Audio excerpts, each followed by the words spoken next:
aliança precipitada.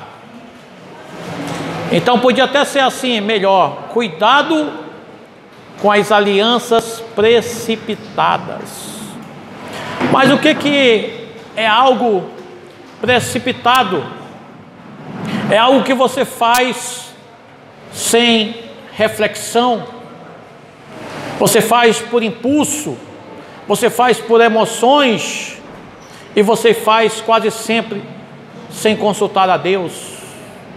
E porque você não consulta a Deus, você faz algo que quase sempre são coisas erradas e vão trazer consequências para as suas vidas. A Bíblia diz em Provérbios 19 e também no 20 que peca aquele que age precipitadamente. Em Tiago diz que nós devemos ser pronto ao ouvir. Esse pronto aí, a palavra no grego é tax. Quando você quer um táxi, você quer para agora, urgente. Quase sempre quem pega um táxi está atrasado. Hoje é Uber, que está mais moderno, mas a palavra lá no grego é tax. Seja pronto para ouvir, tardio no falar. E hoje a nossa palavra, ela está em Josué, capítulo 9. Vamos expor o capítulo todo de Josué 9.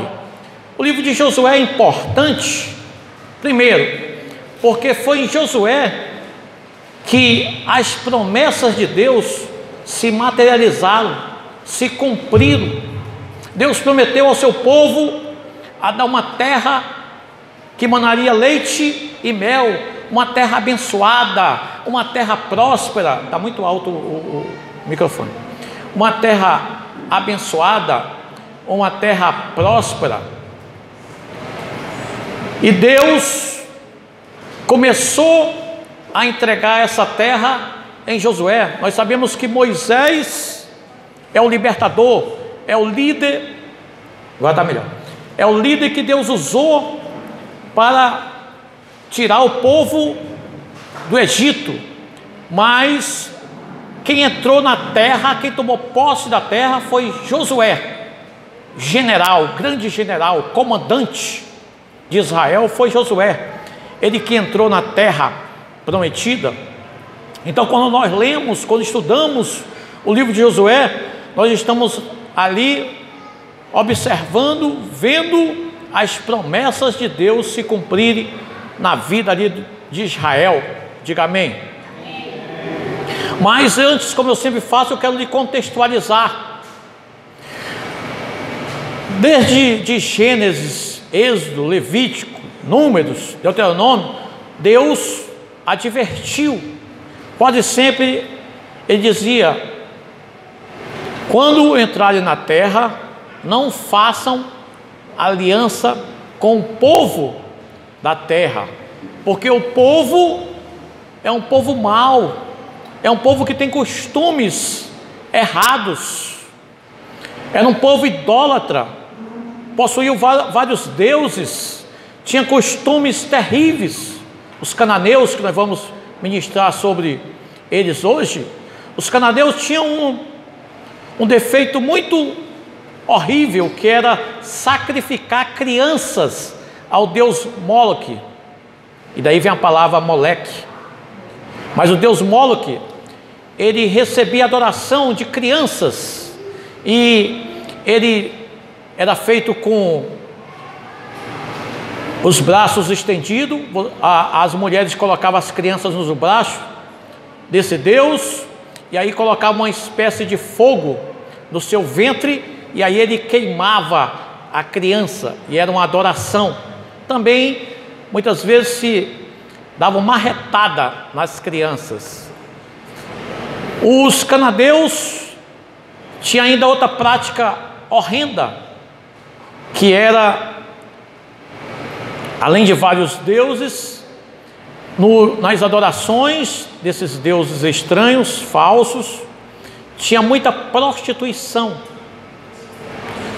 que eram conhecidos como os prostitutos cultuais. Eles criam que através da prostituição, do sexo, era uma forma de fertilidade, e os deuses abençoavam com prosperidade. E aí Deus diz: quando entrarem naquela terra, não façam aliança, mas te guarda de fazer aliança com esses povos, porque são um povo mau, eles vão trazer costumes errados para vocês, e não dê a seus filhos as filhas dos cananeus, e nem dê os filhos dele às vossas filhas, porque eles vão prostituir vocês com esses deuses. E Deus foi muito duro com esse povo. E aí podia ser até uma outra ministração, porque Deus mandou matar. Eu vou fazer uma introdução bem grande, depois eu tento correr no texto. Porque Deus mandou matar. Nós observamos que parece até que são dois deuses. O do antigo é um Deus mau, é um Deus duro, que em 1 Samuel capítulo 15, do 3 em diante, ele disse para o Samuel e Saul, que quando fosse guerrear com os amalequitas e destruísse todos, mulheres, crianças de peito, homens, tudo, animais, destruísse tudo. Então parece assim um Deus duro, um Deus mau. Mas tem um historiador que explica que os israelitas fizeram um grande favor à humanidade destruindo os cananeus, porque eles tinham esses costumes tão ruins, que se perdurasse esses costumes deles aos nossos dias, talvez o mundo já tivesse sido acabado, porque os cananeus tinham essas práticas muito horrendas. Então esse historiador, que não era crente, ele disse que foi um grande favor que os israelitas fizeram, foi destruir os cananeus. Então quero não defender Deus, mas defender uma tese aqui, que Deus não é esse Deus tão mau, tão duro. Ele é um Deus que é justo, diga amém. Lá em Sodoma e Gomorra, quando também a maldade, pecado daquelas cidades, e cidades circunvizinhas também, chegaram até o céu, o trato que Deus fez com Abraão foi: se tiver 10 justos, eu não vou destruir as cidades. Mas naquela cidade não tinha sequer 10 justos. Eu também quero mostrar que tem uma coisa no hebraico, que é a hipérbole, que é o exagero, que é usado, e eu vou provar hoje, que é de uma forma errada. Quando nós lemos, que eu já citei, em 1 Samuel capítulo 15, verso 3, ele diz para destruir todos os amalequitas, mulheres, crianças, homens, animais, ninguém deveria ficar de fora. Você conhece a história? Saul não obedeceu, já estou no 22, 15 e 22, quando ele voltou, ele trouxe o gado, as ovelhas, trouxe o rei, e Samuel o repreendeu. Disse: que mugido é esse? Que barulho é esse que eu estou ouvindo? Saul, ele disse: eu trouxe o melhor para sacrificar a Deus. Ele diz o famoso texto de 1 Samuel 15, 23, melhor obedecer do que sacrificar. E a Bíblia diz que Samuel foi e matou o rei Agag, que era o rei dos amalequitas. Então, se dá a entender naquela passagem que Deus mandou matar todos, e depois dá a entender que o próprio Samuel mata talvez o único que sobrou, que foi o rei, então subentende que não sobrou ninguém, tá certo? Sim ou não? Sim ou não, gente? Me ajude. Sim. Então, se você for para... quero que você faça como exercício em casa. Se você for para 1 Samuel capítulo 30, conta uma história muito bonita. Davi naquele tempo ele tinha já 600 soldados, homens, que acompanhavam Davi. E os amalequitas deram com ímpeto contra Ziglag, o sul de Judá, e também pegou os homens de Davi, inclusive levaram as duas mulheres. Davi nesse tempo tinha duas mulheres, era a Abigail e a primeira lá, parece que é Ioná. E levou as duas mulheres e mais algumas coisas. E aí Davi consultou a Deus, e Deus disse para ele lá, e ele resgatou. Mas o que eu quero dizer com isso? Foram os amalequitas. Então que história é essa que os amalequitas foram todos destruídos no capítulo 15, e no 30 já tinha bastante gente? Então Deus não é esse Deus tão cruel não. Quando diz matar todos, crianças, homens, mulheres, isso aí é um exagero que é usado no hebraico, é uma hipérbole, e não é muito bem assim. Tanto é que os amalequitas estavam bem vivos, que foi lá no capítulo 30, isso é para lição para casa. 1 Samuel 15 e depois 1 Samuel 30, para você ver que os amalequitas ressuscitaram.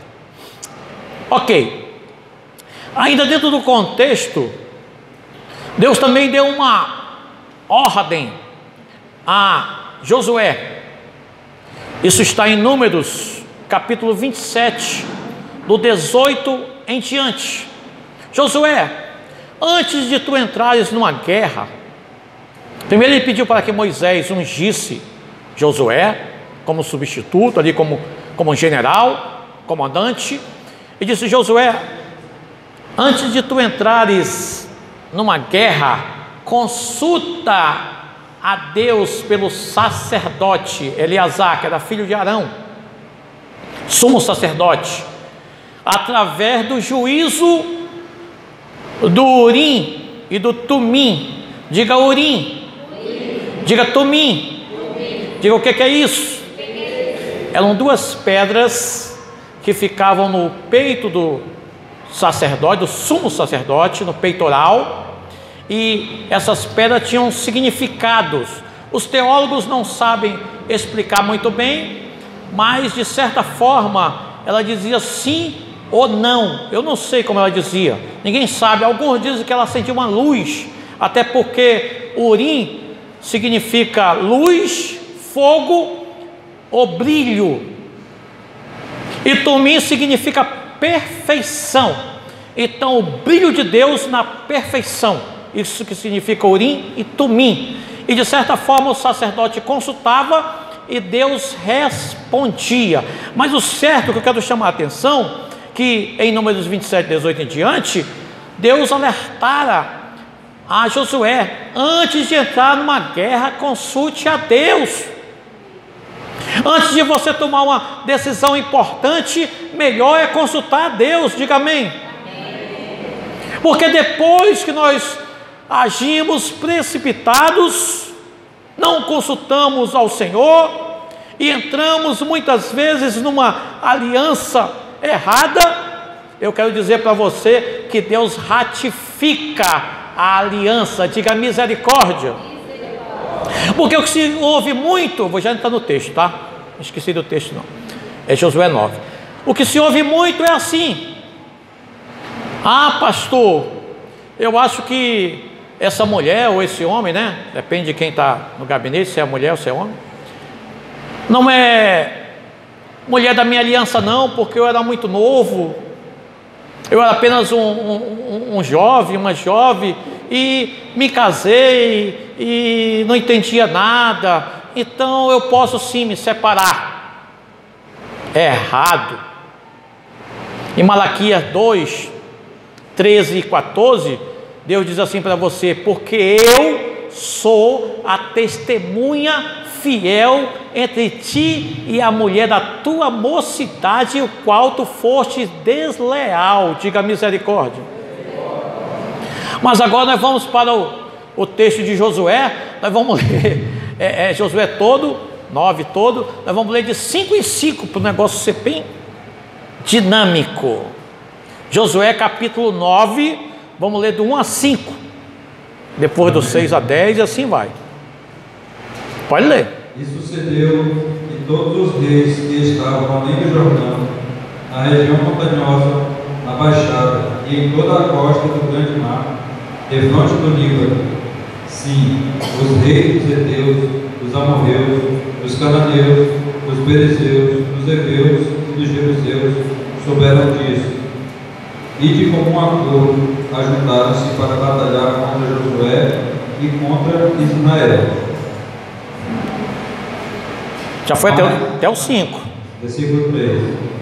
Mas os moradores de Gibeão, ouvindo o que Josué havia feito a Jericó e a Ai, usaram de astúcia, mandaram representantes levando sacos velhos sobre os jumentos e recipientes de vinho de couro velhos, rasgados e costurados.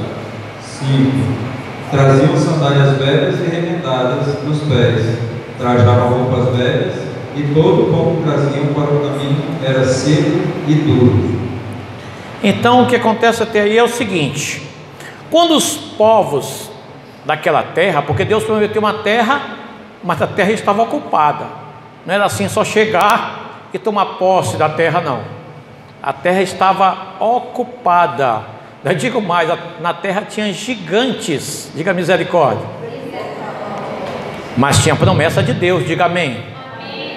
Mas quando o povo soube que Josué marchava em direção àquela terra, aquele povo temeu, porque em algumas passagens lá de Números diz que Israel ia varrendo todos os povos da face da terra. E aí esses povos, são 7 etnias, 7 povos, se unem. E eu disse até que eu ia citar hoje Velozes e Furiosos, porque às vezes quando temos um inimigo mais poderoso, alguns inimigos menores se unem em comum acordo, esquecem as suas brigas internas, fazem ali uma aliança em prol de uma situação maior, enfrentar um inimigo maior, que no caso seria Israel. Então esses povos fizeram acordo, aliança, esses 7 povos. E Velozes e Furiosos, os 2 principais, que é Hobbs e Shaw, que são inimigos no filme, nesse agora que já está em cartaz, eles se unem para enfrentar o inimigo maior. E é o que aconteceu. Esses 7 povos se unem para enfrentar Israel, mas no meio deles teve um outro povo que resolveu ter uma estratégia diferente.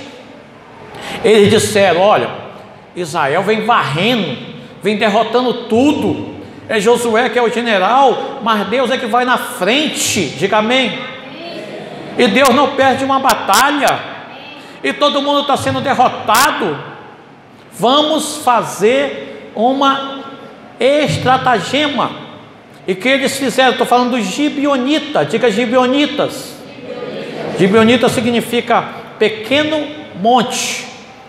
O que nos derrota, nos destrói, não são as grandes coisas. As grandes pedras você vê de longe e contorna. São as pequenas pedras que podem fazer você tropeçar, diga misericórdia. Então os gibeonitas usaram de uma estratégia. Qual foi? Pegaram roupas velhas, sandálias já usadas, vinho já roto, pão bolorento, e levaram e fizeram uma estratégia. Chegaram lá, os odres era sacos feitos de couro de bode, era odre, quando você vê odre na vida, que coloca o vinho dentro. Quando chegaram lá em Gilgal, diga Gilgal. Gilgal era o quartel-general do exército de Israel, que também significa lugar de opróbrio, Gilgal. Quando chegaram em Gilgal, eles disseram: fazem aliança conosco. E Josué e os príncipes, tinha 12 príncipes, de cada um representando uma tribo de Israel, disseram: como vamos fazer aliança com vocês? Ele disse: não, nós somos de uma cidade muito longínqua. Olha como nós saímos de lá, o pão era quente, vê como já está bolorento, nossas roupas todas eram novas, vê como a cidade é tão velha, as roupas estão velhas, estão se rasgando. E aí o povo olhou, observaram e foram pela aparência. Diga, cuidado com a aparência. Muitas vezes, nem tudo que parece é. Às vezes a coisa parece muito lógica, muito clara. Nem precisa orar, consultar Deus, porque está na cara que ali é uma coisa boa. Não é assim. Vamos lá, 6 ao 10. Versículo 6. Eles foram a Josué ao acampamento em Gilgal e disseram a ele e aos homens de Israel: viemos de uma terra distante, fazei aliança conosco. 7. Os homens de Israel responderam àqueles hebreus: bem pode ser que habiteis perto de nós. Como faremos uma aliança convosco? Então eles disseram a Josué: nós somos teus servos. Ao que lhes perguntou Josué: quem sois vós e de onde estáis vindo? 9. Eles responderam: teus servos vieram de uma terra muito distante, por causa do nome do Senhor, teu Deus, porquanto ouvimos falar a sua fama e tudo o que fez no Egito. Verso 10. E tudo que ele fez aos 2 reis dos amorreus que estavam além do Jordão, a Sion, rei de Osbom, e a Og, rei de Bazã, que estava em Astarote. Esse Og, rei de Bazã, só uma nota de rodapé para quem for curioso, quiser dar uma olhada. Deuteronômio 3 diz que esse rei era gigante.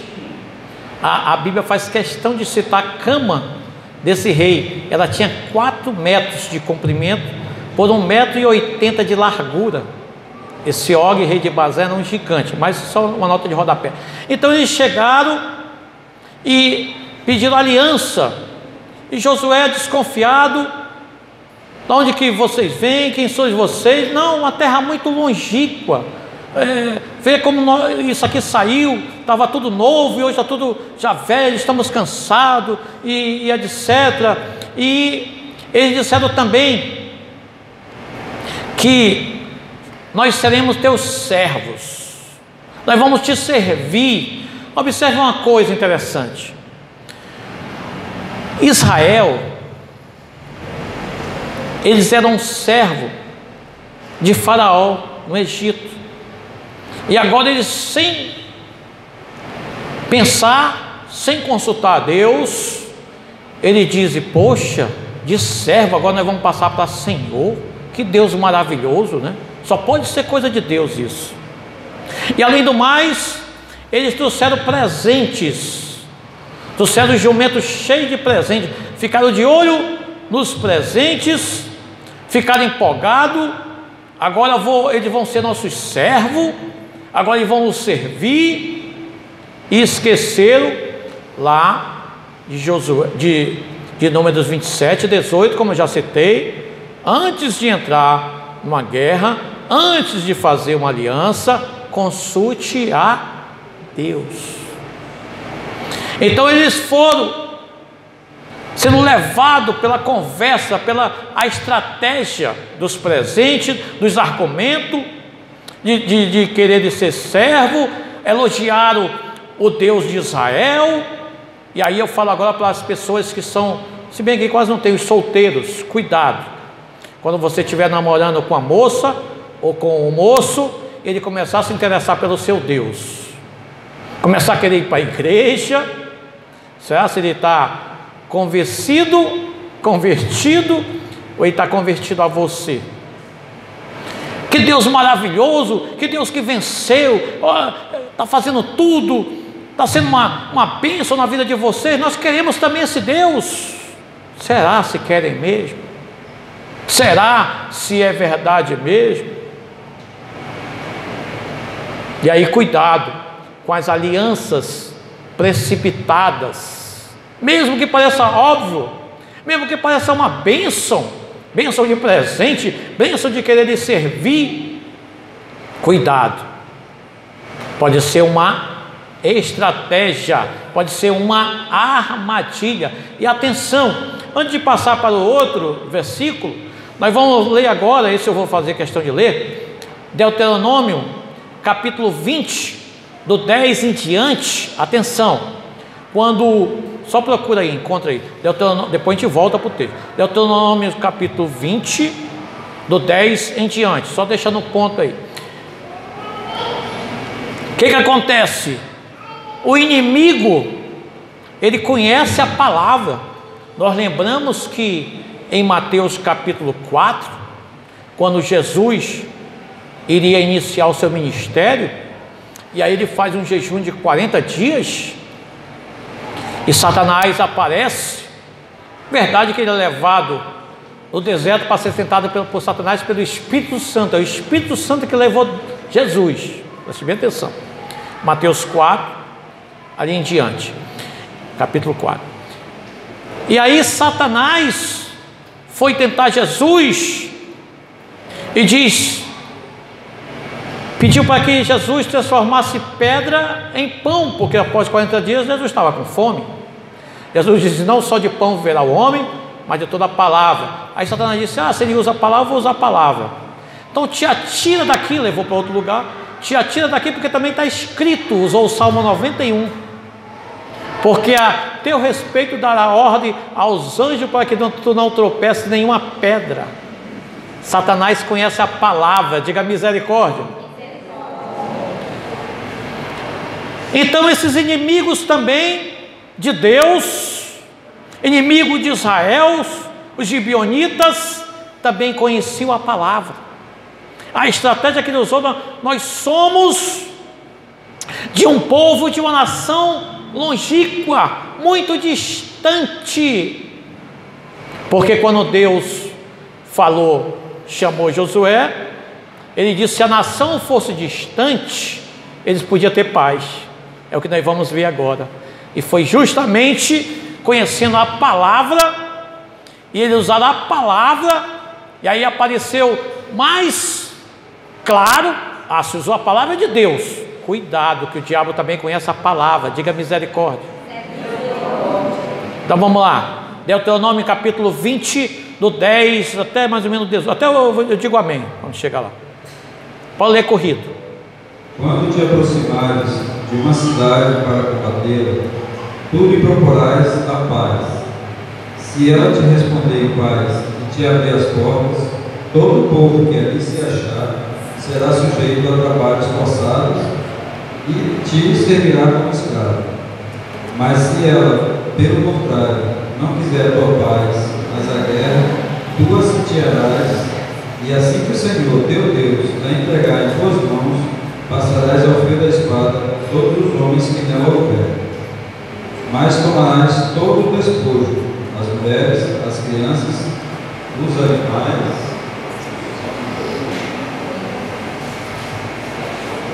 Lê.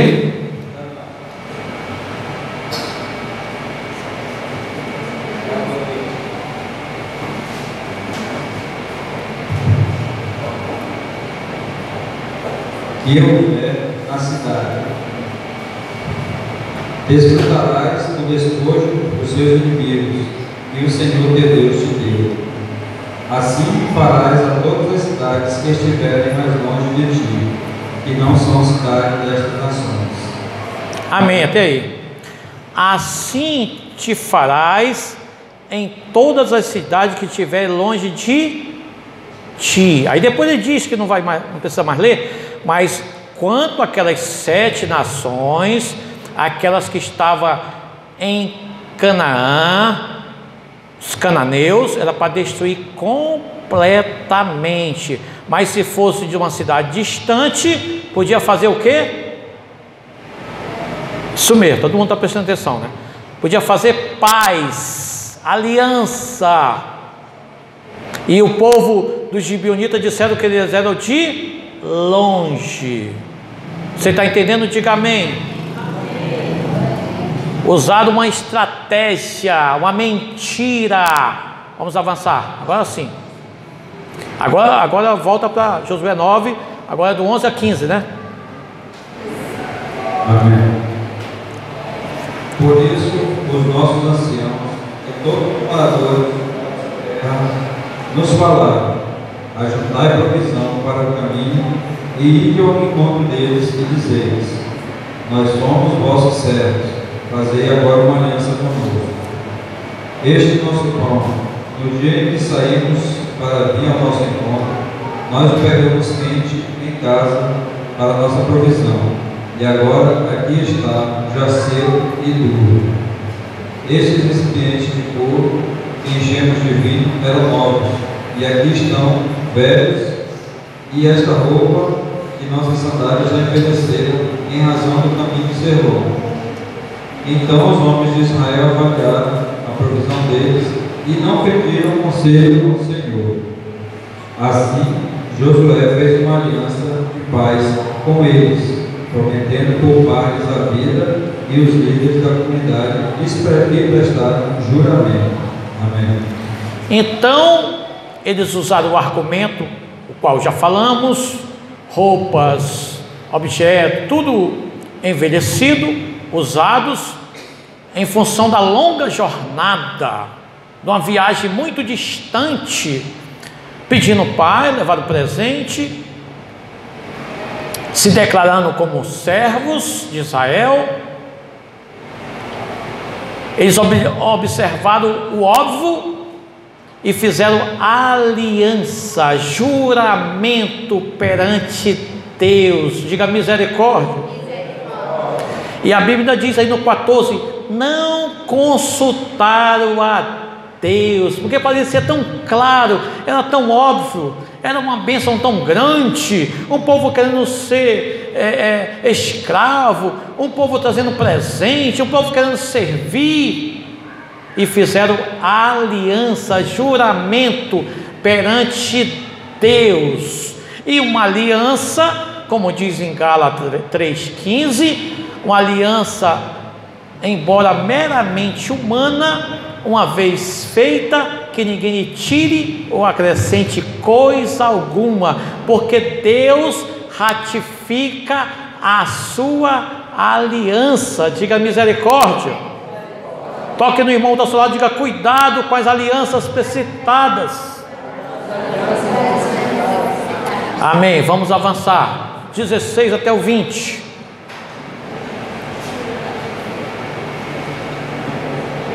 Amém. 3 dias depois de terem feito a aliança com eles, os israelitas ouviram que eles eram vizinhos e que moravam perto deles. Então os israelitas partiram e ao terceiro dia chegaram à cidade deles, que eram Gibeon, Séfira, Beerote e Kiriat-Jearim. Mas os israelitas não os mataram, pois os líderes da comunidade lhes haviam prestado juramento pelo Senhor, o Deus de Israel. E toda a comunidade passou a criticar os líderes. Mas os líderes disseram a toda a comunidade: nós lhes prestamos juramento pelo Senhor, o Deus de Israel, e agora não podemos tocar deles. 20. Teremos de fazer assim com eles, poupando-lhes a vida, para que a ira não venha sobre nós, por causa do juramento que lhes fizemos. Então, 3 dias depois de jornada, com quem que eles deram de cara? Com os gibeonitas. E aí eles chegando lá disseram: é vocês? Somos nós mesmos. Mas por que vocês mentiram? Por que vocês nos enganaram? E todo o povo murmurou, reclamou, ficaram chateados quando o líder não consulta a Deus, quando ele age precipitado, atrai toda murmuração, toda contenda, toda discórdia no meio do povo. Diga misericórdia. Diga cuidado com alianças precipitadas. Mas eles fizeram pelo menos uma coisa boa. Disseram: olha, nós estamos presos pela aliança, não podemos matá-lo, porque juramos perante Deus. Então aprenda uma coisa, já dizia Roberto Carlos, né? O erro não conserta outro, porque eles podiam dizer assim: não, já que eles mentiram, essa aliança não vale. É assim? Não é. Para Deus, você tem que consultar a Deus, porque se você errar, fizer uma aliança e achando que estão lhe enganando e não vale, vale sim. Você lembra lá da história, está bem fresca na memória, né? Que foi, acho que foi ministrado lá no encontro, da história lá quando Jacó enganou o seu pai, que ele abençoou Jacó achando que era Esaú, e quando terminou de abençoar, apareceu Esaú, e Isaac disse, assim com as minhas palavras: posso fazer mais nada, eu já abençoei ele. Mas Jacó também não mentiu, sim ou não? Sim. Então podia anular. Não se anula. Uma vez feita, uma promessa. Então uma promessa, uma vez feita, tem que ser cumprida. Se você está entendendo, diga amém. Então cuidado com a precipitação. Ore, pense, consulte e depois decida. Não faça precipitado. E aí os príncipes disseram: olha, nós juramos perante Deus, não podemos mais matá-los. Eles vão ter que ficar, lá naquele texto lá de Deuteronômio 20, ele diz que eles seriam como espinhos atravessados na pele. Você sabe que um espinho espeta e dói. Deus disse que se eles não exterminassem, essas pessoas iam ser um atrapalho, um espinho. Então vale a pena consultar Deus, vale a pena orar, vale a pena meditar, analisar, conversar e depois decidir com sabedoria, com entendimento, com direção de Deus. Posso ouvir amém? Amém. Vamos caminhar para o final. Agora é o 21 e 22 para acabar. 21. E os líderes ainda disseram: vamos deixá-los viver. Então eles se tornaram lenhadores e tiradores de água para toda a comunidade, como os líderes lhe disseram. 22. Então Josué os chamou e lhes disse: por que nos enganastes, dizendo: moramos muito distante de vós, sendo que viveis perto de nós? Pode ler mais. Agora sois malditos, e entre vós nunca deixará de haver escravos, lenhadores e tiradores de água para a casa do meu Deus. Em resposta a Josué, eles disseram: como foi detalhadamente contado aos teus servos, e o Senhor teu Deus ordenou a Moisés: ser servo que vos desse toda esta terra e destruísse todos os moradores diante de vós. Tememos pelas nossas vidas por causa de vós, então fizemos assim. 25. Agora estamos em tuas mãos, faze conosco aquilo que te pareça bom e justo. Amém. Em Provérbios diz assim: é melhor um cachorro vivo do que um leão morto. Então Gibeonita, eu acho que ele conhecia o provérbio também. É melhor ser escravo,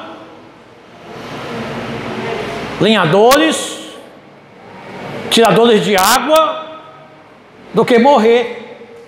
E Josué disse: mas por que vocês fizeram isso? Por que vocês mentiram? Por que vocês nos enganaram? Disseram: olha, a gente ia morrer. Ele disse: agora eu vou. Josué amaldiçoou eles. Ele disse: não tem problema, faz o que te achar bem, que te parecer bem.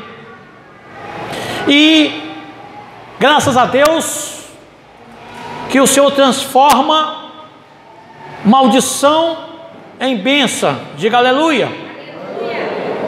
Porque esse povo amaldiçoado, os gibeonitas, que foram amaldiçoados como escravo, tiradores, cortadores de lenha, tiradores de água, mas da onde? Do templo. Claro que o templo de Salomão só foi feito mais de 400 anos depois, mas sempre teve ali mesmo na época do tabernáculo, tinha sacrifício. O sacrifício foi instituído no livro de Levítico. Então, o que significa? Aqueles homens eram adoradores do templo. Todo sacrifício eles estavam presentes. O altar ele tinha que queimar todo o tempo. Precisava de muita lenha, tinha muito sacrifício, precisava de muita água. Mas apesar do trabalho deles, ele sempre estava presente na hora do sacrifício, na hora das adorações. Então, para concluir, melhor é você consultar Deus, melhor é você não fazer uma aliança precipitada. Mais uma vez feita, Deus ratifica e você tem que assumir. Porque já dizia um político aqui do Amazonas, prometer e não cumprir é pior do que mentir. Você sabe quem é o político. Então isso é verdade. Não é obrigado você prometer, não é obrigado você fazer aliança, não é obrigado você fazer voto. Mas uma vez que você fez, cumpra, faça a sua parte. E o povo, apesar de ter agido errado, os príncipes, Josué, por empolgação, por presente, por agora ter servos, mas agora quando agiram errado, disse: vamos assumir os nossos erros. Você precisa assumir o seu erro. Diga amém. Melhor que você não erre, melhor que você não peque, mas quando você pecar, quando você errar, você precisa assumir os seus erros. Porque a melhor atitude diante de Deus, diante do confronto com Deus, a melhor arma é a rendição. Porque transferência já existe desde o Éden. Quando chegou lá com o homem, ele disse: foi a mulher que tu me deste. Quando chegou com a mulher, foi a serpente. Então transferência Deus já está cheio. Então é melhor você dizer: errei mesmo, pequei mesmo, eis-me aqui, e que se cumpra. Amém? Então essa ministração ela continua. A próxima ministração será consequências de uma aliança precipitada. Vamos ver coisas interessantes ainda dentro dessa ministração. Agora você vai ficando em pé, que vamos orar. Depois vamos louvar. Abala as trevas. Vamos tirar as trevas do nosso meio. Pai, na autoridade do nome de Jesus, te louvamos, te bendizemos pela tua palavra, meu Deus. Tua palavra que traz sempre ensinamentos, direção, luz para o nosso caminho, para a nossa caminhada, meu Deus. Hoje, nessa ministração, nesse estudo de Josué 9, meu Deus, podemos ver um povo santo, debaixo de um comando divino, e diante de uma situação que parecia tão clara, parecia que era a direção de Deus, parecia que era Deus que estava abençoando, mas esqueceram de uma coisa, meu Deus, de te consultar. Com isso podemos aprender, meu Deus, que por mais que tudo se pareça muito claro, muito óbvio, precisamos ter a certeza, precisamos consultar a Ti. Naquele tempo, meu Deus, se consultava pelo Urim e o Tumim. Hoje, a nossa melhor consulta é através da Tua palavra, meu Deus. Nos ajuda a meditar nesta palavra, meu Deus. E essa palavra é que tem resposta para todas as coisas, para todas as decisões, para todas as áreas das nossas vidas, meu Deus. Não nos dar um passo, se não formos debaixo do teu comando e da tua direção.